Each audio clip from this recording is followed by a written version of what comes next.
तुम्हारा अन्नदाता, पग पग पर है संग तुम्हारे अन्नदाता। लहू किसानों का बन के पसीना सींचता है धरती का सीना। मेहनत का तेरी हक दिलवाने, नई तकनीक नई खोज बताने। पशुधन को गुणवान बनाना, पौध सुरक्षा को सिखलाना, खेती के सब गुर समझाने, भारत का सरताज बनाने। आठों पहर है संग तुम्हारे अन्नदाता, अन्नदाता। नमस्कार, मैं हूं शुभि मिश्रा और आप सभी दर्शकों का अन्नदाता कार्यक्रम में बहुत बहुत स्वागत करती हूं। देश के हर व्यक्ति के जीवन में किसानों का अहम योगदान है, क्योंकि किसान ही हमारे लिए अन्न को उपजाते हैं और देश के हर व्यक्ति को खाना प्रदान करते हैं, और इसीलिए उन्हें अन्नदाता भी कहा जाता है।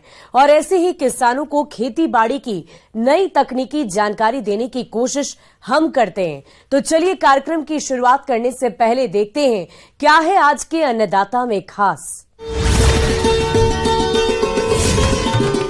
स्वस्थ पौध की प्राप्ति के लिए करें नर्सरी का उचित प्रबंधन।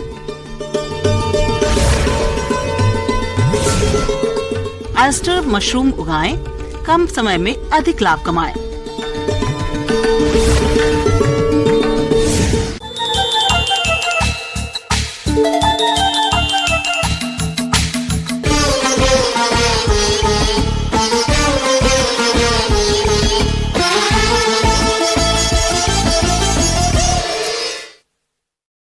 अपने राज्य में किसान विभिन्न सब्जियों की नर्सरी तैयार करते हैं, लेकिन कई बार ये पौध किसी न किसी समस्या की चपेट में आ ही जाती है, जिससे किसानों को स्वस्थ पौध नहीं मिल पाती है।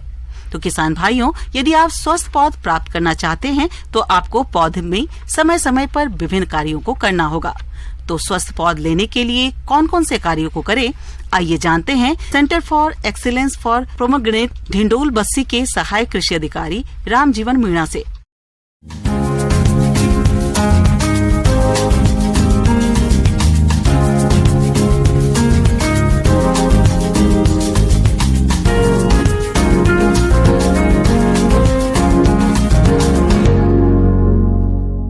हाई टेक्नोलॉजी विधि वैसे नॉर्मल करते ही हैं, ट्रेडिशनल मेथड्स ऐसे हैं जिसमें किसान करता है, बट जो सीड है, जो हाइब्रिड जो वैरायटीज आती है वो काफ़ी कॉस्टली आती है और किसान उसका जो फाइनेंशियल जो सब वो है वो नहीं वहन कर पाता।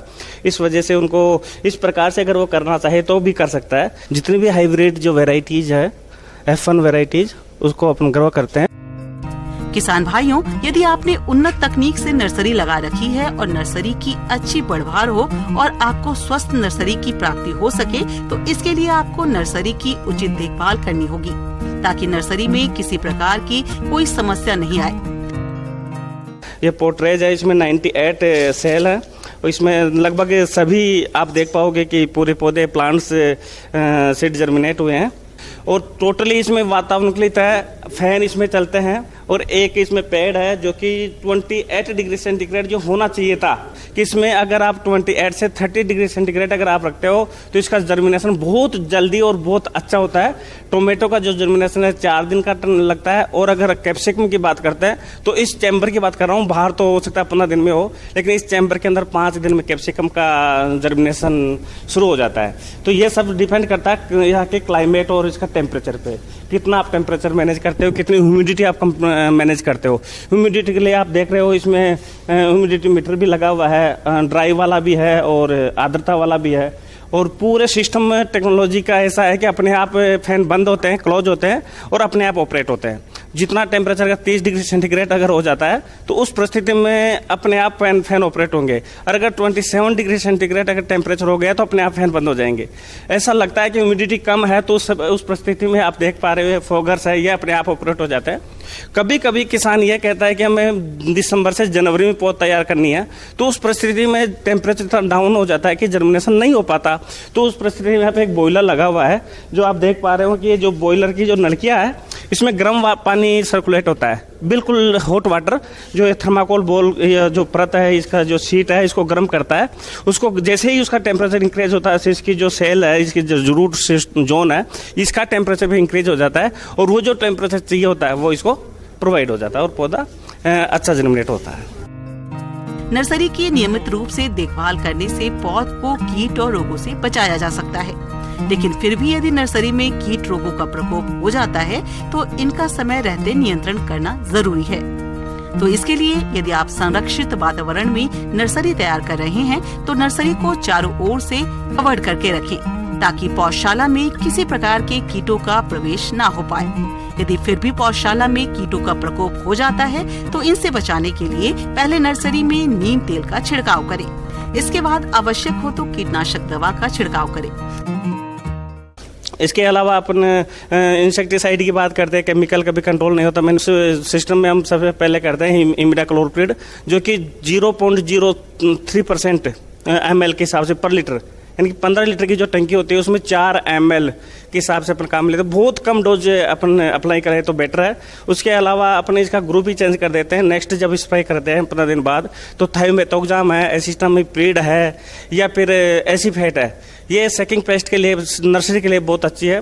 कभी कभी इसमें डंपिंग ऑफ वाली जो बीमारी है वो खतरनाक बीमारी है, जो पूरी पौध नष्ट हो जाती है। उस परिस्थिति में अपन बायोस्टीन है, जो कि अपन 1 ग्राम से 2 ग्राम तक अपन ड्रेंच कर सकते हैं। पौधा एकदम डंपिंग ऑफ से पूरी तरह जो गलन होती है यहाँ से तने के पास से मिट्टी और ये जो यहाँ से, वो बीमारी इसमें नहीं होती। संरक्षित वातावरण में सब्जियों की पौध कम समय में तैयार हो जाती है, और इस पौध को किसान अपने खेतों में लगाकर सब्जियों का अधिक उत्पादन तो ले ही सकते हैं, इसके अलावा इस पौध को बेचकर अच्छी आय भी कमा सकते हैं। और सबसे बड़ी बात कि बाहर अगर अपन किसान अगर ट्रेडिशनल मेथड से करता है तो लगभग 35 दिन में पौध तैयार होती है, और यहाँ पे ओनली 25 डेज में पौध तैयार हो जाती है, जो किसान लगाने लायक है। और इसके बाद यहाँ से जब पौध निकलेगी तो 10 दिन के लिए हम हार्डिंग के लिए पॉली हाउस चैम्बर बने हुए हैं, उसमें हम किसान को देने से पहले वो हार्डिंग के लिए रखते हैं, ताकि बाहरी जो वातावरण है, टेम्परेचर है और जो भी है ह्यूमिडिटी है, उससे वो लड़ने की कैपेसिटी उसमें जनरेट हो, हार्डिंग हो जाए, पौधा बाहर जाते किसान को लॉस ना हो। किसान भाइयों, अब लेते हैं एक छोटा सा ब्रेक।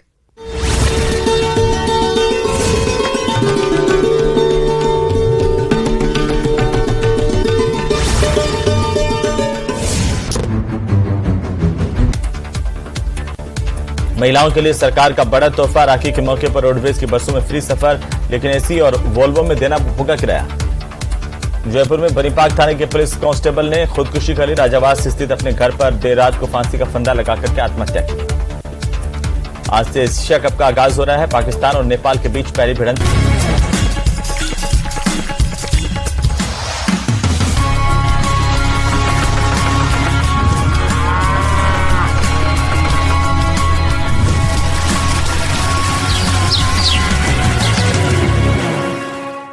ब्रेक के बाद आप सभी दर्शकों का अन्नदाता में बहुत बहुत स्वागत है।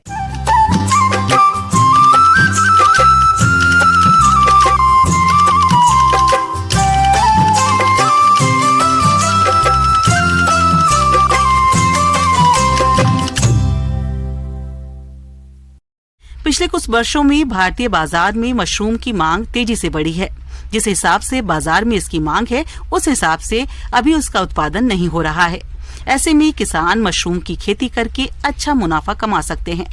तो जो किसान ऑयस्टर मशरूम की खेती करने की योजना बना रहे हैं, वो किस प्रकार से करें ऑयस्टर मशरूम का उत्पादन, इस बारे में जानकारी दे रही हैं विषय विशेषज्ञ अर्चना खरे।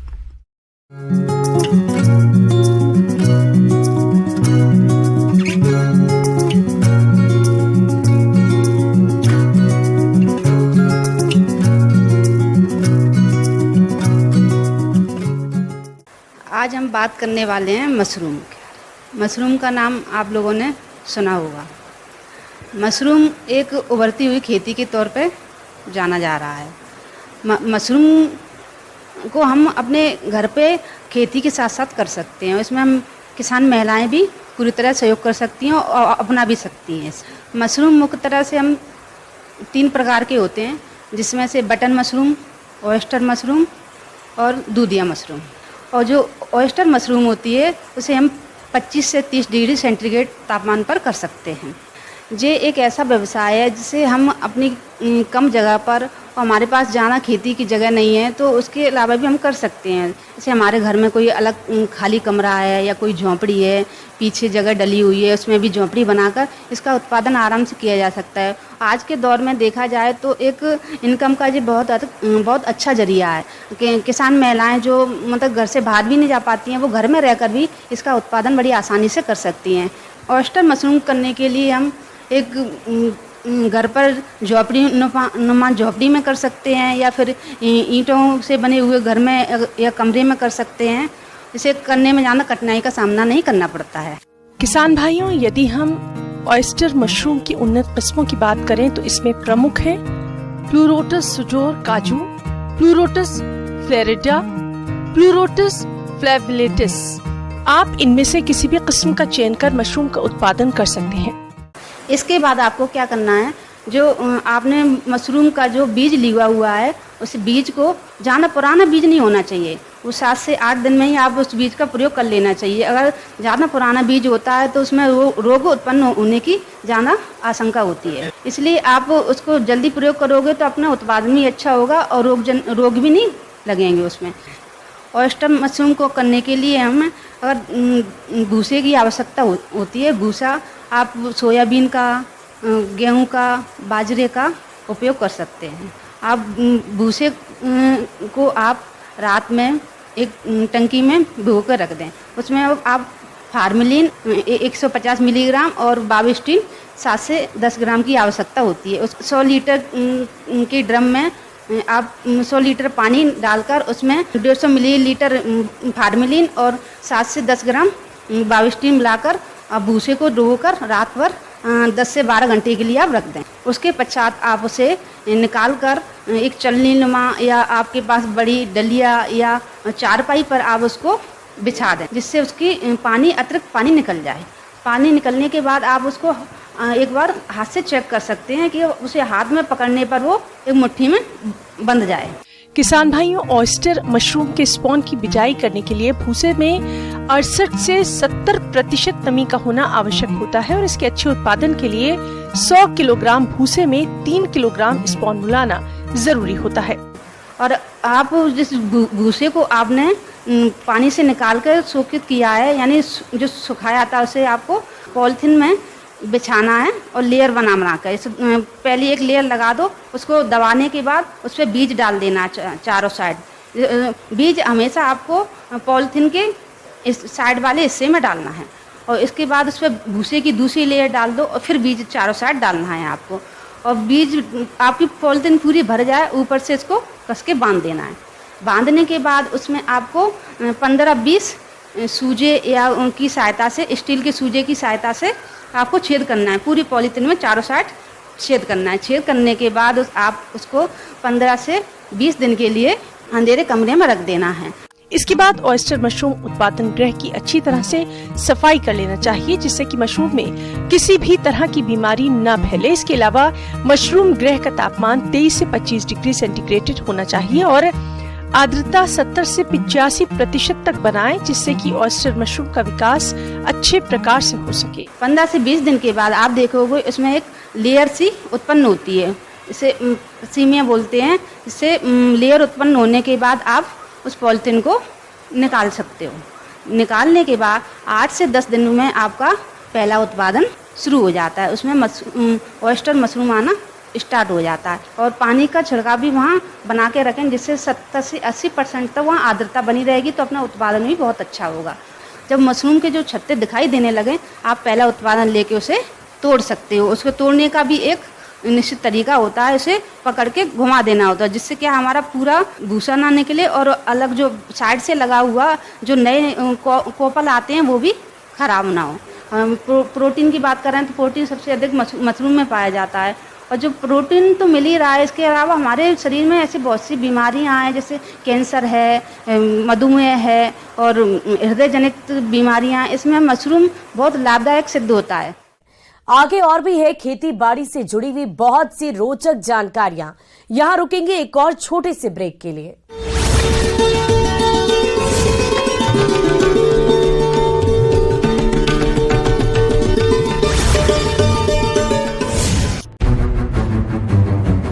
सितंबर को पाकिस्तान और भारत के बीच महामुकाबला होगा। चंद्रयान 3 ने चांद पर पहुंचने के 5वें दिन दूसरा ऑब्जर्वेशन भेजा है। इसके मुताबिक साउथ पोल पर सल्फर की मौजूदगी है और इसके अलावा oxygen, aluminium, calcium, iron, chromium, titanium, silicon और मैग्नीज की मौजूदगी का भी पता चला है। हाइड्रोजन की खोज भी यहां पर जारी है।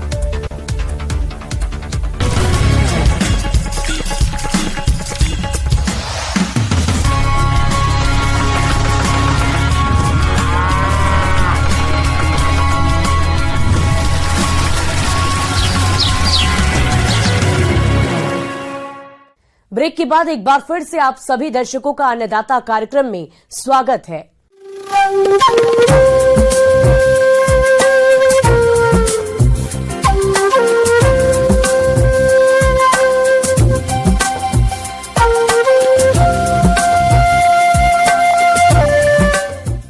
किसान भाइयों, मौसम निश्चित रूप से फसलों की सफलता या विफलता का निर्धारण करने वाला सबसे महत्वपूर्ण कारक है और इसीलिए मौसम विभाग के रिपोर्ट पर साप्ताहिक कृषि सलाह कुछ इस प्रकार है।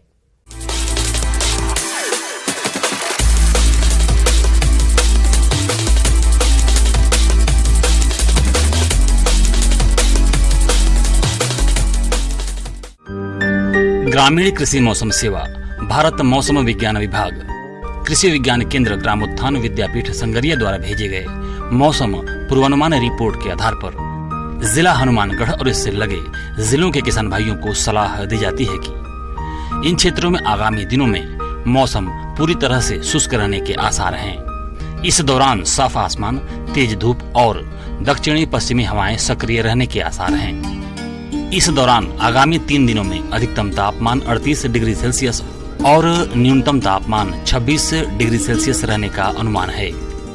सापेक्षिक आर्द्रता 20 से 49% हो सकती है। इस दौरान हवा की गति 21 से 24 किलोमीटर प्रति घंटा हो सकती है। ऐसे में इन क्षेत्रों के किसान भाइयों को सलाह दी जाती है कि क्षेत्र में लंबे सूखे या शुष्क मौसम, अधिकतम तापमान और आगामी दिनों में शुष्क मौसम की संभावनाओं को देखते हुए किसान भाई फसलों की फल और पकाव अवस्था पर सिंचाई सुनिश्चित करें। फसलों पर पोषक तत्वों के घोल का छिड़काव करें, खरपतवार नियंत्रण करें। पानी की उपलब्धता के आधार पर सिंचाई फव्वारा, ड्रिप या मेड़ के बीच लाइन विधि से करें। कपास की फसल में किसान भाई गुलाबी सुंडी की उपस्थिति और नुकसान का निरीक्षण लगातार करते रहें। अगर आर्थिक नुकसान स्तर 10% तक क्षतिग्रस्त टिंडे दिखाई दे तब इमामेक्टिन बेंजोएट 5 SG की 5 ग्राम मात्रा या इंडोक्सा कार्ब 14.5 SC की 10 मिलीलीटर मात्रा या प्रोफेनोफास 50 EC की 30 मिलीलीटर मात्रा प्रति 10 लीटर पानी की दर से घोल बनाकर छिड़काव करें। मूंगफली की खड़ी फसल में दीमक और सफेद लट के नियंत्रण के लिए क्लोरोपाइरीफास 20 EC दवा 600 मिलीलीटर प्रति बीघा की दर से सिंचाई पानी के साथ प्रयोग करें। धान की फसल इस समय कल्ले निकलने और वनस्पति की वृद्धि की स्थिति में है, अतः फसल में कीटों की निगरानी करते रहें ताकि छेदक कीट की रोकथाम के लिए फेरोमोन प्रपंच 3 से 4 प्रति एकड़ लगाएं। इस समय धान की फसल में ब्राउन प्लांट हॉपर का आक्रमण हो सकता है। धान की फसल में ब्राउन प्लांट हॉपर यानी BPH की रोकथाम के लिए ब्यूप्रोफेजिन 25 SC की 2 मिलीलीटर मात्रा या फ्लोनिकामाइड 50 WG की 0.3 ग्राम मात्रा या पाइमेट्रोजिन 50 WG की 0.6 ग्राम मात्रा या थायोमेथाक्साम 25 WG की 0.2 ग्राम मात्रा प्रति लीटर पानी की दर से घोल बनाकर छिड़काव करें। ग्वार की फसल में सफेद मक्खी व हरा तेला की रोकथाम के लिए डायमेथेट 30 EC दवा 2 मिलीलीटर और साथ में निम्बिसिडिन 300 ppm 90% आयल 20 250 मिलीलीटर 100 लीटर पानी की दर से घोलकर छिड़काव करें। थ्रिप्स की रोकथाम के लिए प्रोफेनोफास 85cc दवा 250 मिलीलीटर और निम्बिसिडीन 300 ppm 90% oil base 250 millilitre 100 litre पानी की दर से घोलकर छिड़काव करें। मूंग की फसल में फली छेदक और रस चूसक कीट के नियंत्रण के लिए क्लोरोपाइरीफास 1.5% चूर्ण को 6 किलोग्राम प्रति बीघा की दर से छिड़काव करें या लिम्डासाइहेलोथ्रिन 5% EC की 0.02% नीम सीड कर्नेल एक्सट्रैक्ट 5% को मिलाकर छिड़काव करें। तिल की फसल में सुंडी का आक्रमण पाए जाने पर रोकथाम के लिए इंडोक्साकार्ब 14.5 SC की 1 मिलीलीटर मात्रा या इमामेक्टिन बेंजोएट 5 SG की 0.5 ग्राम मात्रा प्रति लीटर पानी की दर से घोल बनाकर छिड़काव कर सकते हैं। किसानों को सलाह दी जाती है कि अगेती फूल गोभी और ब्रोकली की बुआई अगस्त माह में पूरी कर लें। नर्सरी पौध की क्यारी पर पारदर्शी पॉलीथीन से छाया करें और बिजाई के 20 से 25 दिन बाद स्वस्थ पौध प्राप्त होंगे। अगेती फूल गोभी के लिए सिफारिश किस्में अगेती कुमारी, पूसा केतकी, पूसा दीपाली और ब्रोकली के लिए सिफारिश किस्में ग्रीन बर्ड, अगेती दानिश का प्रयोग कर सकते हैं। किसान भाई वर्षाकालीन प्याज की पौध की रोपाई इस समय कर सकते हैं।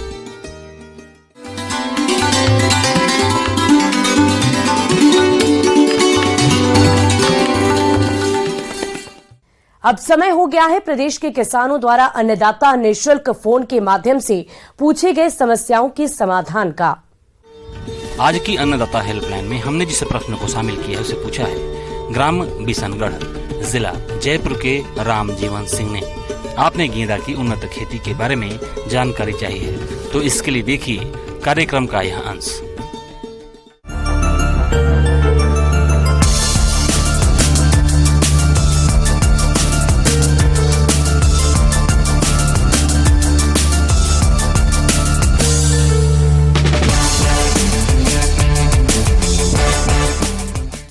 गेंदा अन्य फसलों की तुलना में काफ़ी फायदेमंद फसल मानी जाती है क्योंकि ये विभिन्न तरह की जलवायु एवं मिट्टी में आसानी से पनप जाता है। साथ ही इसमें कीट एवं बीमारियों का आक्रमण भी कम होता है। पुष्प काल की अवधि भी अधिक होती है। साथ ही ये कम समय में भी फूल आने प्रारंभ हो जाते हैं, जिससे किसान भाई को कम समय में ही जो मुनाफा मिलना प्रारंभ हो जाता है। इसी कारण इसको गरीब का पुष्प भी कहा जाता है।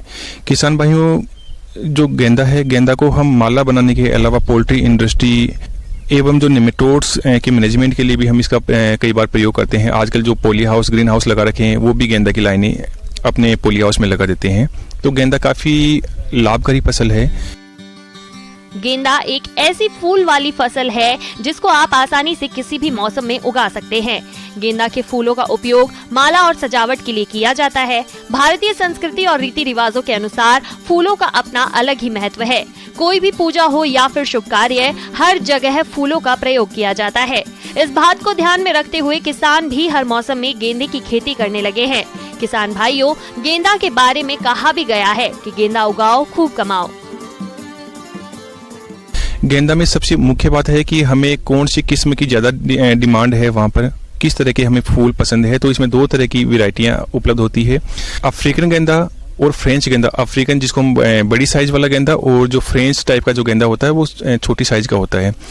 पूसा नारंगी गेंदा, पूसा बसंती गेंदा, पूसा अर्पिता, पूसा बहार, अर्का अग्नि, ये कुछ उन्नतशील प्रजातियां हैं जिनका चयन करके हम अच्छा लाभ ले सकते हैं। गेंदा को हम साल के 12 महीने इसको लगा सकते हैं। खासकर सर्दी, गर्मी, बारिश वाले मौसम में हम जब हमें गर्मी की फसल लेनी होती है तो उसकी बुआई हमें फरवरी मार्च में कर देनी चाहिए। बारिश वाली जो फसल है उसकी हमें जुलाई अगस्त में कर देनी चाहिए, और सर्दी वाली फसल की हमें अक्टूबर नवंबर के आसपास हमें कर देनी चाहिए। गेंदा की खेती के लिए पहले अच्छी तरह जुताई करके खेत को तैयार कर ले। खेत तैयार होने के बाद तैयार गेंदे के पौध को खेत में लगाना चाहिए ताकि गेंदा की फसल की अच्छी वृद्धि और विकास हो सके और अधिक गेंदा के फूल का उत्पादन मिल सके। साथ ही हमें पोषण का भी ध्यान में रखना होता है, क्योंकि इससे हमें 400 से लेकर 600-700 क्विंटल प्रति हेक्टेयर तक हम उपज मिल जाती है। तो हमें अच्छी सड़ी गोबरी खाद के अलावा हमें लगभग 80 किलोग्राम नत्रजन, लगभग 60 किलोग्राम फास्फोरस एवं 60 किलोग्राम पोटास प्रति हेक्टेयर की दर से हमें डालना आवश्यक होता है। रोपण की जो दूरी है वो किस्म के ऊपर निर्भर करती है किस तरह की हम प्रजाति लगा रहे हैं। अफ्रीकन गेंदा यदि हम लगा रहे हैं तो पौधे से पौधे एवं कतार से कतार की दूरी लगभग 40 सेंटीमीटर रखते हैं। यदि हम फ्रेंच टाइप का गेंदा हम लगा रहे हैं तो पौधे से पौधे एवं कतार से कतार की दूरी हम 20 सेंटीमीटर रखते हैं। किसान भाइयों, इसमें जो खास ध्यान रखने वाली बात यह है कि कई बार आप ने देखा होगा कि जो पौधे बड़े सीधे हो जाते हैं उसमें पुष्पन की संख्या कम होती है। तो जो अफ्रीकन गेंदा होता है, यानी जो बड़ी साइज वाला गेंदा होता है जिसके पौधे बड़े आकार के होते हैं, उसमें हमें पिंचिंग, जिसको हम शीर्ष नोचन भी बोलते हैं, शीर्ष नोचन करना बड़ा आवश्यक होता है। जब लगभग खेत में रोपण के 25 से 30 दिन बाद में हमें उसके जो शीर्ष भाग को हमें तोड़ देना चाहिए। शीर्ष भाग यानी ऊपर का जो कोंपल वाला जो भाग होता है उसमें 1-2 पत्तियों के साथ में हमें ऊपर वाले भाग को नोच देना चाहिए। उससे क्या होगा कि उसमें जो साइड वाले जो ब्रांचेज होते हैं, जो साइड शूट्स होती है, वो ज़्यादा निकलती है, जिसमें हमें पुष्पन भी, बर्ड्स ज़्यादा होगी तो पुष्पन भी ज़्यादा होगा। ये जो प्रक्रिया है वो हमें फ्रेंच गेंदा में अपनाने की आवश्यकता नहीं होती, क्योंकि वो कम बढ़वार वाला ही होता है। तो ये भी हमें ध्यान में रखना आवश्यक होता है। साथ ही हमें इसमें, क्योंकि कीट एवं बीमारियों का आक्रमण, वैसे तो ये बड़ी हार्डी फसल मानी जाती है, लेकिन कई बार इसमें कीट एवं बीमारियों का आक्रमण भी हो जाता है, जैसे लीफ स्पॉट है, अल्टरनेरिया ब्लाइट है, या कई बार जो फ्लावर रोट की जो समस्या हो जाती है, तो उसके लिए हमें जो कार्बेंडाजिम या जो मैनकोजेब जो दवा आती है उसको 2 ग्राम प्रति लीटर पानी के हिसाब से हमें छिड़काव कर यदि हम कर देंगे तो काफ़ी हद तक कंट्रोल हो जाएगा। जब बात हम करते हैं कीटों की, तो इसमें रेड स्पाइडर जो माइट होती है, वो माइट की समस्या देखी जाती है, तो उसके लिए हमें जो सल्फर युक्त जो कवकनाशी है उनका हम प्रयोग कर सकते हैं। किसान भाइयों, गेंदा की फसल में इसके अलावा लट कीट का प्रकोप भी होता है, जिसका यदि समय पर नियंत्रण नहीं किया गया तो गेंदे की फसल में भारी नुकसान हो सकता है। तो इस नुकसान से बचने के लिए इस कीट का समय पर नियंत्रण करना जरूरी है। तो इसके नियंत्रण के लिए आप क्यूनाल फॉस 1.5 मिलीलीटर प्रति लीटर पानी की दर से घोलकर फसल पर छिड़काव करें, तो इस कीट से गेंदा की फसल को बचा सकते हैं। तो किसान भाइयों, जो गेंदा की जो फसल है, इस गेंदा की फसल को अन्य फसलों की तुलना में हमें देखा जाए तो ये अधिक लाभकारी है, लेकिन लाभकारी ये तभी होगी जब हमें इसका सही मैनेजमेंट, हम इसका सही प्रबंधन करेंगे। और सही प्रबंधन हम तभी कर पाएंगे जब हमें, क्योंकि इसकी जो ड्यूरेशन होती है वो लगभग 4 से 5 महीने की फसल होती है, और उसमें हमें ये भी देखना होता है कि कौन सी किस्में लगाने के कितने समय बाद में पुष्पन उसमें प्रारंभ हो जाएगा।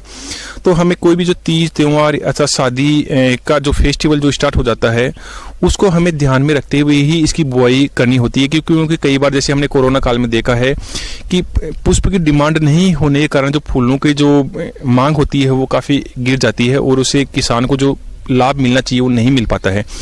तो जब भी हम गेंदा के अलावा यदि कोई भी जो दूसरी पुष्पीय जो फसलें हैं, यदि हम उनकी भी बुआई करें हैं, तो हमें ये जरूर ध्यान में रखना होगा कि हमें उसका सही समय पे ही हम उसकी बुआई करें, अन्यथा हमें जो आशातीत लाभ नहीं मिल पाता है।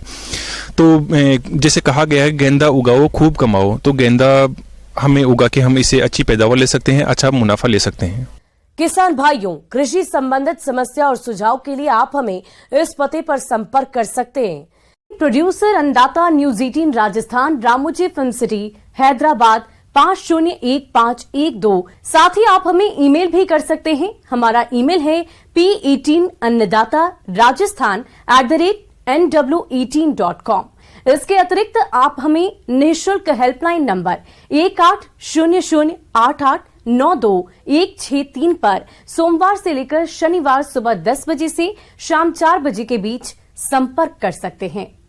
अब समय हो रहा है आपसे विदा लेने का। कल फिर मुलाकात होगी। फिलहाल इस कार्यक्रम में अभी के लिए बस इतना ही। नमस्कार।